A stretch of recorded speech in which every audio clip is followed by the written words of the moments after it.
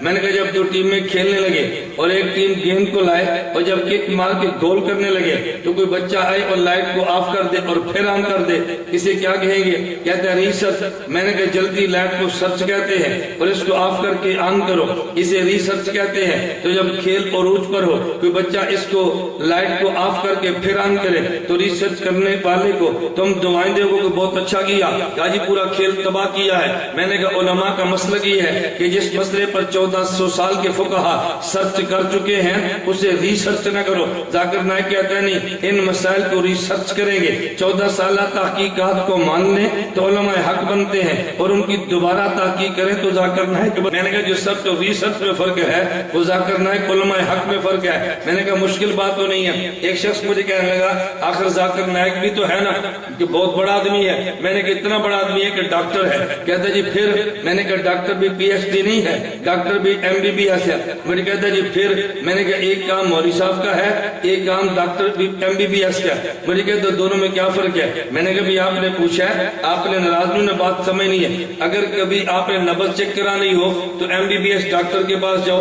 اگر آپ نے میدا چیک کرانا ہو M B B S doctor کے پاس جاؤ، مثانہ چیک کرانا ہو M B B S doctor کے پاس جاؤ، اگر وہاں نہ جا سکو پیشاب چیک کرانے کے لیے بھیج دو۔ میں نے کہا اگر آپ کو پیشاب چیک کرانا پڑے اس کو تھیلی میں بند کریں اور ڈاکٹر ذاکر نائک کے پاس بھیج دیں، وہ ایم بی بی ایس اس کا یہ کام ہے۔ اور مسئلہ چیک کرانا پڑے آپ اس کو لفافے میں ڈالنا اور دارالعلوم دیوبند بھیج دینا، مسئلے والا لفافہ ہمیں بھیجنا، پیشاب والا لفافہ اسے بھیجنا۔ مسئلہ چیک کرنا عالم کا کام ہے، پیشاب چیک کرنا ڈاکٹر کا کام ہے۔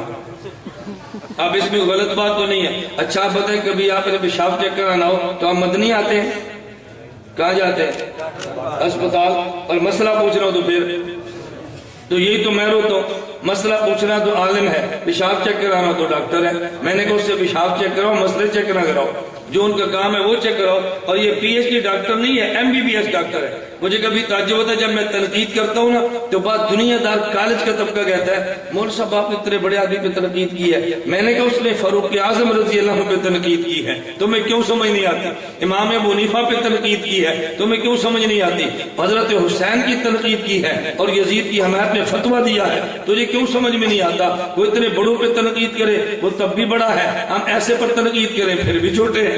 اللہ میں بات سمجھنے کی توفیق عطا فرمائے۔ چاروں اماموں کا دعویٰ یہ نہیں تھا جہاں نبی کی بات ہے میری بات کو چھوڑ دو۔ آپ یہ بات کیسے کہہ رہے ہیں کہ دین صحابہ سے امام ابو حنیفہ کے پاس مکمل آیا؟ یہ میں نہیں کہتا، امام سیوطی امام حاکم کہتے ہیں انہ اول من دون علم الشریعہ ورتبہ ابوابا لم یسبق احد۔ جس بندے نے سب سے پہلے دین لکھ کے دیا ہے اسے امام اعظم ابو حنیفہ نعمان بن ثابت کہتے ہیں۔ یہ میں نہیں کہتا، امام سیوطی امام حاکم کہتے ہیں یہ سب سے پہلے دین انہوں نے لکھ کر دیا ہے۔ امام ابو حنیفہ نے کوئی کتاب نہیں لکھی تو ان کی فقہ کہاں سے آ گئی؟ اب اگر کوئی منکر حدیث پہ ایمان کہہ دے اللہ کے نبی نے حدیث کی کتاب کوئی نہیں لکھی، ان کی حدیث کہاں سے آ گئی؟ آپ جواب دو گے کہ نبی کی حدیث شاگردوں نے لکھی ہے، ابو حنیفہ کی فقہ شاگردوں نے لکھی ہے، تو دونوں کی کتابیں شاگردوں نے لکھی۔ کس نے لکھی ہے؟ شاگردوں نے۔ بتاؤ اگر کوئی بندہ آپ سے کہے ہم نبی کا کلمہ نہیں پڑھتے، حضور نے کتاب بھی کوئی نہیں لکھی، آپ اس کی بات مان لو گے؟ یہ کہتا ہے میں امام کو نہیں مانتا، فقہ نے لکھی، تو آپ اس کے اشکال کو قریب آنے دیتے ہو؟ بہت بڑا اشکال کیا جی میں، لیکن اس کے باوجود بھی کہتا ہوں امام ابو حنیفہ کی کتاب الفقہ الاکبر تحریراً ان کی اپنی کتاب موجود ہے، اپنی موجود ہے۔ میں نے کہا نہ بھی لکھتے اعتراض پھر بھی کوئی نہیں تھا۔ اب دیکھیں میں بیان کروں، میں کہتا ہوں ذرا لکھو، یہ لکھو، یہ لکھو، یہ لکھو۔ اب صبح کو بندہ کہے کہ جی مولانا خود تو کچھ بھی نہیں لکھا، دوسرا کہے کہ یار ہزاروں کو میں خود لکھواتا رہا، وہ لکھنا ضروری ہے۔ خود لکھتے تو شاید کتابیں کم ہوتی، لکھوا گئے تو کتابیں زیادہ بن گئی۔ امام حنیفہ کا فتویٰ ہے کہ جس طور کے خامد گم ہو جائے وہ 80 سال یا 90 سال تک اس کا انتظار کرے، جبکہ ان کے شاگرد سے اختلاف کرتے ہیں۔ ان کے شاگرد اختلاف نہیں کرتے، نالائق کے اختلاف کو سمجھتے نہیں ہے۔ یہ شامیہ میں موجود ہے۔ امام ابو یوسف فرماتے ہیں کہ میں جب بھی امام ابو حنیفہ سے اختلاف کرتا ہوں تو ان سے اختلاف نہیں کرتا. ہوتا یہ ہے کہ ایک مسئلے میں امام ابو حنیفہ کے دو قول ہوتے ہیں، میں ایک قول کو لے لیتا ہوں، ایک کو چھوڑ دیتا ہوں. تو لوگ کہتے ہیں ابو حنیفہ سے اختلاف کیا ہے. میں اختلاف نہیں کرتا، بلکہ امام ابو حنیفہ ہی کے دو قولوں میں سے ایک قول لیتا ہوں. تو امام ان کا شاگرد اختلاف نہیں کرتا، ان کے دو قولوں میں سے ایک قول لے لیتا ہے، لیکن تو نے اس کو اختلاف کہہ دیا. اچھا، اگر چھوٹا بڑے سے شاگرد اختلاف کر بھی لے تو پھر کیا ہوا؟ مجھے غیر مقلد کہنے لگا وہ جی امام ابو حنیفہ کے شاگرد امام ابو یوسف کئی مسائل میں امام حنیفہ کی بات نہیں مانتے تو ہم کیوں مانیں؟ میں نے کہا شکر ہے حضرت سلمان علیہ السلام کے دور میں تم نہیں تھے، ورنہ تم کھڑے ہو جاتے داؤد علیہ السلام کے سامنے. مجھے کہتا جی وہ کہتے. میں نے کہا ایک شخص بکریاں لے کر جا رہا تھا، بکریوں نے کھیت کو کھا لیا. یہ دونوں داؤد علیہ السلام کے پاس گئے، فرمایا بھی اس کھیت کی قیمت لگاؤ. قیمت لگی تو بکریاں اس قیمت کے برابر تھی. فرمایا یہ بکریاں کھیت والے کو دے دو. فیصلہ ہو گیا. اب ان دونوں نے کہا حضرت سلمان سے مسئلہ پوچھ لیں. سلمان علیہ السلام کے پاس گئے، یہ قرآن کریم میں ہے. سلمان علیہ السلام کے پاس گئے، حضرت سلمان فرمانے لگے یوں نہ کرو بلکہ یوں کر لو کہ بکریوں والا یہ کھیت لے لے اور کھیت میں کام شروع کر دے، اور کھیت والا بکریوں والے کی بکریاں لے لے، اس بکریوں کو چراتا بھی رہے اور دودھ پیتا بھی رہے. تو جتنا بڑا کھیت تھا جب بکریوں نے کھایا تھا، جب اتنا بڑا کھیت ہو جائے تو کھیت والے کو کھیت واپس کر دینا اور بکری والے کو بکری واپس کر دینا. میں نے اس دور میں غیر مقلد ہوتا، اس نے کہنا تھا داؤد علیہ السلام کو میں تیری گل کیوں مننا، تیری گل تے تیرے پتر نہیں مننی. ہم کہیں گے نہیں، داؤد علیہ السلام بڑے نبی، سلمان علیہ السلام چھوٹے نبی، ایک اجتہاد دونوں نے کیا، ایک انہوں نے کیا. تو چھوٹا نبی بڑے سے اختلاف کر لے تو دونوں کی بات مان لیتے ہیں، چھوٹا امام بڑے سے اختلاف کر لے تو دونوں کی بات مان لیتے ہیں. اس سے فرق کوئی نہیں پڑتا. رفع یدین آمین اونچی آواز وغیرہ آپ کہتے ہیں منسوخ ہو گیا. دلیل دیں. دلیل یہ ہے امام نووی رحمۃ اللہ علیہ نے صحیح مسلم میں ایک باب قائم کیا، باب الوضوء مما مست النار. اس حدیث کے ساتھ امام نووی رحمۃ اللہ علیہ ضابطہ بیان فرماتے ہیں حاضی عادت مسلم وغیرہ من ائمۃ الحدیث یذکرون الاحادیث التي يرون منسوخہ ثم يعقبون بالناسخ. محدثین کی عادت یہ ہے کہ جب ایک مسئلے پر دو حدیثیں ہوں تو پہلے حدیث وہ لاتے ہیں جو ان کے منسوخ ہوتی ہے، پھر حدیث وہ لاتے ہیں جو ان کے ناسخ ہوتی ہے. ہمارے اور غیر مقلدین کی اختلافی مسئلے آپ ترمذی اٹھا کے دیکھو. امام ترمذی پہلے حدیث آمین بالجہر کی لائے اور پھر حدیث آمین بالسر کی لائے. امام ترمذی پہلے فجر کی نماز اندھیرے میں پڑھنے کی لائے اور پھر بعد میں روشنی میں پڑھنے کی لائے. امام ترمذی پہلے اذان اکاری پڑھنے کی لائے، اقامت اکاری پڑھنے کی لائے، پھر اذان دوری پڑھنے کی لائے. امام ترمذی پہلے رفع الیدین کی حدیث لائے، پھر نہ کرنے کی لائے. امام ترمذی پہلے امام کے پیچھے فاتحہ پڑھنے کی لائے اور پھر نہ پڑھنے کی لائے. امام ترمذی رحمۃ اللہ علیہ اگر فجر کی سنتیں چھوٹ جائے تو پہلے نماز کے بعد فوراً پڑھنے والی حدیث لائے اور دوسری بعد میں حدیث سورج نکلنے کے بعد والی لائے. اس سے پتہ چلا محدثین کی رفع الیدین والی حدیثیں منسوخ ہیں، آمین بالجہر والی منسوخ ہیں، فاتحہ خلف الامام والی منسوخ ہیں اور نہ پڑھنے والی ناسخ ہے. نہ پڑھنے والی ناسخ ہے. یہ ضابطہ کس نے دیا؟ محدث نے. حضرت مولانا ہمارے یہاں مسجد مغرب کی اذان کے بعد اور جماعت سے پہلے غیر حضرات 2 رکعت ادا کرتے ہیں. اگر انہیں منع کرے تو کہتے ہیں نبی کریم نے ادا کی ہے. کیا ایسا ہے؟ صحیح بخاری میں روایت موجود ہے. امام بخاری باب قائم کرتے ہیں باب صلاۃ قبل المغرب، فرماتے ہیں کہ مغرب کی نماز سے، یا باب صلاۃ المغرب ہے کہ مغرب سے پہلے دور کا نفل کا کیا حکم ہے. امام بخاری فرماتے ہیں عبداللہ مزنی رضی اللہ عنہ صحابی کہتے ہیں نبی پاک نے فرمایا صلو قبل صلاۃ المغرب، مغرب کی نماز سے پہلے 2 نفل پڑھو. حضور نے دوسری مرتبہ فرمایا اور تیسری مرتبہ فرمایا لمن شاء، جس کا جی چاہے پڑھے، نہ جی چاہے تو نہ پڑھے. عبداللہ مزنی کہتے ہیں حضور نے یہ کیوں فرمایا؟ کراہیت، توجہ رکھنا، کراہیت ان یتخذها الناس سنتا، تاکہ لوگ اس کو کہ سنت نہ سمجھنا شروع کر دے. تو امام بخاری تو بتا رہے ہیں کہ مغرب کی نماز سے پہلے 2 رکعت نفل کے اوپر سنت سمجھنا یہ مکروہ ہے. بخاری مکروہ کہہ رہا ہے، یہ سنت کہہ رہا ہے. تو بات صحابہ کی مانو امام بخاری کی، یہ بات ان کی مانو. مسئلہ دلیل کا ہے، غیر مقلد کا کہنا ہے نقوی بھی سرگودا کا ہے، مولانا الیاس گمن بھی سرگودے کے ہیں، دونوں شہر میں رہتے ہیں، دونوں کو مقابلے کی مولانا الیاس گمن ایک شہر میں رہتے ہیں، سبطان شاہ کا مقابلہ کرنے کی جرت نہیں۔ میں آپ کو کہتا ہوں مولانا ایوب خان صاحب تشریف فرما ہے، آپ سبطان شاہ کو بلا لو، مجھے بھی بلا لو، دونوں کی تاریخ مناظرے کی لے لو، تمہیں پتہ چل جائے گا جرت کس میں نہیں ہے۔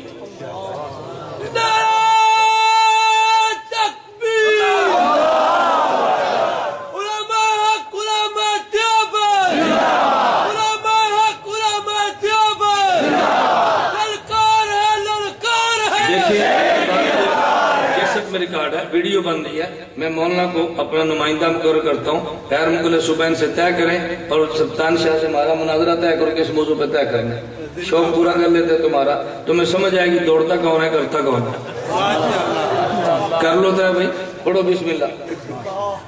غیر مقلد کہتا ہے کہ مولانا الیاس گمن مولوی عمر صدیق سے مناظرہ ہار کے تو برائے مہربانی حقائق سے آگاہ، لعنت اللہ علی الکاذبین۔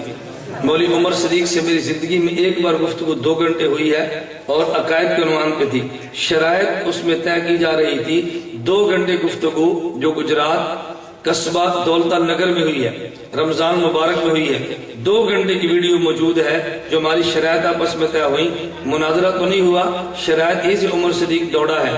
اگر تمہیں نظر نہ آئے غیر مقلدین سے کہہ دو کہ مولانا گمن اور عمر صدیق کی جو 2 گھنٹے کی دولتا نگر میں گفتگو ہوئی اس کی ویڈیو سی ڈی دے دو، وہ تمہیں نہیں دیں گے، ہم دیں گے، وہ نہیں دیں گے۔ کیوں نہیں دیتے؟ کوئی کیمرہ خراب ہو گیا، کمال گل ہے، میں کہ ساڑی والی کیمرہ خراب ہو گیا، ان نے بھی ریکارڈنگ کی، ہم نے بھی ریکارڈنگ کی، وہ تمہیں سی ڈی نہیں دیں گے، کو بھی سی ڈی دو تاکہ لوگ دیکھیں سچ کیا ہے اور جھوٹ کیا ہے۔ گفتگو کیا تھی؟ عمر صدیق کہتا ہے علماء دیوبند کے عقائد کفریہ شرکیہ ہے۔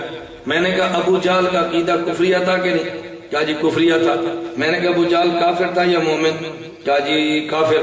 میں نے کہا مرزا قادیانی کا عقیدہ کفریہ ہے یا نہیں؟ کہا جی کفریہ ہے۔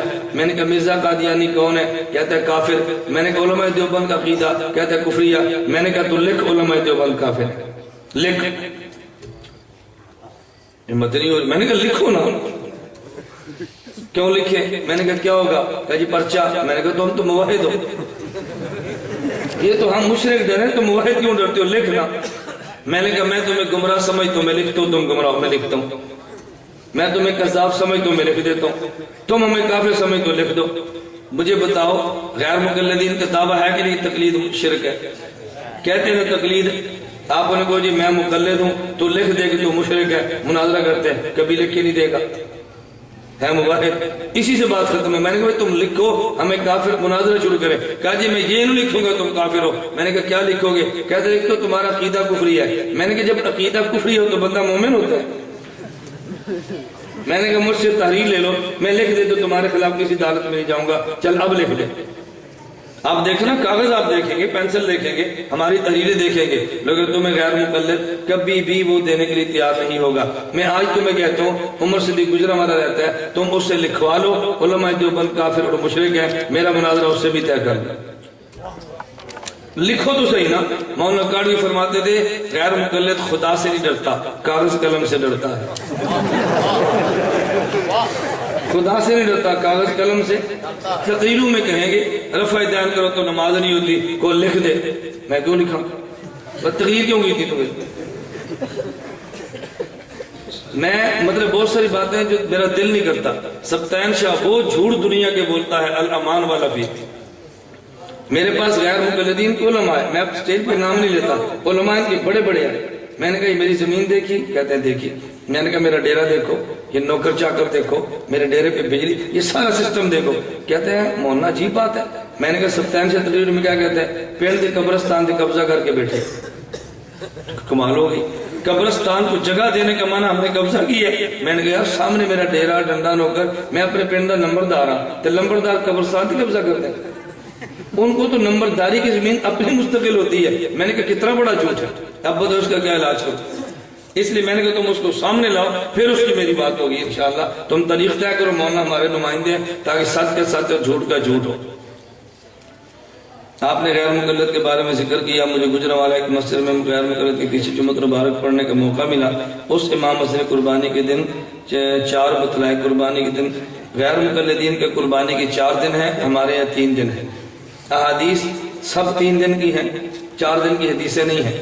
غیر مقلد ایک تمہیں حدیث پیش کرے گا کہ جی 4 دن ہیں۔ نبی پاک صلی اللہ علیہ وسلم نے فرمایا ایام التشریق کلھا ذبح، کہ سارے ایام تشریق قربانی کے دن ہیں۔ یہ ایک حدیث پیش کرے گا، اس کی سند پر میں اعتراضات کروں گا، وہ تمہیں سمجھ نہیں آنا، میں راویوں پر بحث کروں۔ آپ اس کا علمی وہ جو آپ سمجھو، جو آپ آسانی سے ان کو دے سکو۔ کیا کہے گا؟ قربانی کے دن کتنے ہیں؟ ایام التشریق، ایام تشریق سارے قربانی کے دن ہیں۔ آپ اس سے پوچھو پھر کیا ہوا؟ وہ کہے گا جی 10 ذی الحج بھی یوم تشریق ہے۔ یوم تشریق کا معنی وہ دن جن دنوں میں نمازوں کے بعد تکبیرات پڑھتے ہیں، اسے ایام التشریق کہتے ہیں۔ 10واں بھی یوم تشریق، 11واں بھی، 12واں بھی، 13واں بھی، اسے کہو ایام تشریق تو 5 ہوتے ہیں۔ کتنے ہوتے ہیں؟ تو کہاں 10 یا 9 سے؟ اسے کہ اس حدیث کو مان لیا جائے تو پھر قربانی 9 کو بھی دیا کرو۔ تسی اٹھ دے تسی گھوڑے نو منگدے ہو، چلو وہ تسی 5ویں دن دے لو، تے تسی مرغے دی قربانی منگدے ہو، انہوں چلو تسی 9ویں نو دے دیو۔ ہاں فتاوی ستاریہ غیر مقلدین کی کتاب ہے، اس میں لکھا ہے کہ گھوڑے کی قربانی جائز ہے۔ اس میں لکھا ہے، مفتی عبدالستار امیر غرب اہل حدیث نے خط لکھا کہ بکرے بہت مہنگے ہیں، ہمارے یہاں مہنگائی ہے، کیا کرے؟ اس نے کہا دین میں بہت آسانی ہے، بکرا مہنگا ہے تو مرغی کی قربانی کر لو۔ اسی فتاوی ستاری میں نے مسئلہ لکھا، اسی فتاوی ستاری میں مسئلہ کیا لکھا؟ اگر مرغے کی استطاعت نہیں تو انڈے کی قربانی کر لو۔ انڈے کی مولانا کاڑوی رحمۃ اللہ فرماتے ہیں سردیاں آ رہی ہیں، آپ حضرات انڈے کھایا کرو اور اس کے کھانے جمع کرتے رہا کرو۔ پھر لشکر طیبہ کے دفتر 1 مہینے بعد فون کرنا کہ ہمارے گھر میں 100 کھال پڑی، جا کے لے جاؤ، وہ آئے گا نا سارے انڈے چوک کے دے دیں۔ بات ٹھیک ہے غلط ہے؟ میں اللہ گواہ ہے، مولانا موجود ہے، ہمارا وہ مزاج نہیں جو ان کا ہے۔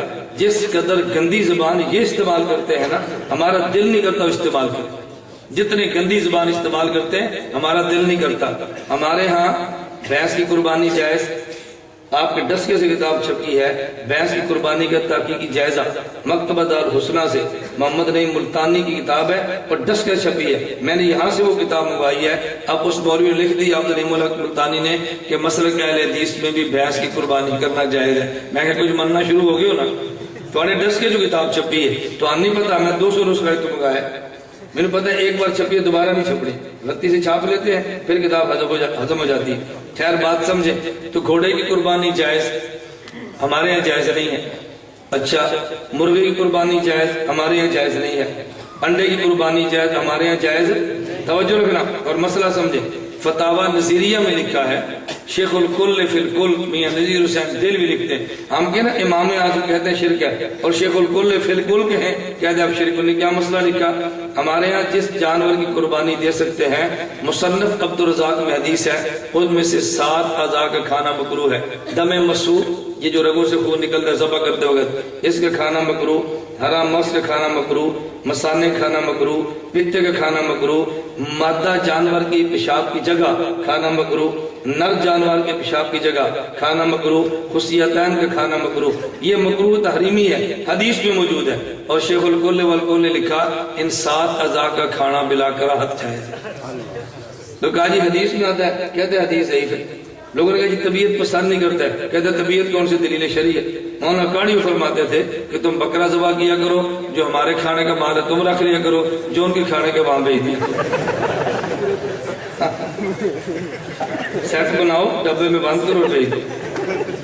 مطلب ہے مال ہے نا، ضائع تو نہیں ہونا چاہیے نا، جو ہمارے جائز ہے ہم کھا لیں، جو تمہارے جائز ہے تم کھا لو۔ اور اگر نہ مسئلہ لکھو، میں نے حوالہ آپ کو دے دیا، کوئی غیر مقلد چیلنج کرے کہ اس نے حوالہ غلط دیا، جو سزا چور کی وہ سزا میری ہے۔ مسلک اور مذہب آپ دیکھیں نا، مذہب میں نے کہا ہماری عادت نہیں، اللہ گواہ ہے ہم ایسے مسائل سٹیج پہ لاتے نہیں ہیں۔ آپ صرف میری ایک کتاب پڑھ لو، فرقہ اہل حدیث پاک و ہند کا تحقیقی جائزہ، صرف ایک کتاب، سارے مسائل آپ کے سامنے آ جائیں گے۔ قرآن میں اللہ تعالیٰ ارشاد فرمایا والذی خلق السماوات فی 6 ایام ثم استوى علی السوار استوا، اور اس سے پہلے اللہ پاک کہاں تھے؟ یہ ان سے پوچھو، ہم سے نہ پوچھو۔ ہمارا عقیدہ اللہ ہر جگہ پر ہے، غیر مقلد کہتا ہے اللہ عرش پر ہے، ہم کہتے جب عرش نہیں تھا تو اللہ کہاں تھا؟ یہ سوال ان پر ہے، ہمارے اوپر نہیں ہے۔ الٹا چور کو اتوار کو ڈانٹے۔ جو جانور دوندا نہ ہو تو کیا اس کی قربانی کرنا جائز ہے؟ دلیل حدیث پاک سے اگر ہے تو برائے مہربانی بتا دے۔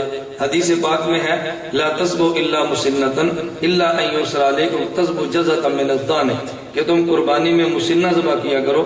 مسنہ کہتے ہیں 1 سال والی بکری، 2 سال والی گائے یا بھینس اور 5 سال والا اونٹ، اسے مسنہ کہتے ہیں۔ اگر تمہیں یہ نہ مل سکے تو نبی پاک نے فرمایا کہ تذبحوا جزۃ من الضان، 6 ماہ کا وہ دمبا ذبح کرو جو دیکھنے میں 1 سال کا لگتا ہے۔ مسنہ کا معنی فقہاء نے لکھا ہے سال والا، اور یہ کہتے ہیں دانت والا۔ ہم فقیہ کی بات مانتے ہیں اور عام آدمی کی بات نہیں مانتے۔ ذرا دلیل سمجھنا، حضور نے کیا فرمایا؟ مسنہ ذبح کرو صلی اللہ علیہ وسلم۔ اگر مسنہ نہ تو پھر کیا ذبح کرو؟ وہ دمبا جو کتنی عمر کا ہو؟ 6 ماہ کا، دیکھنے میں 1 سال کا لگے۔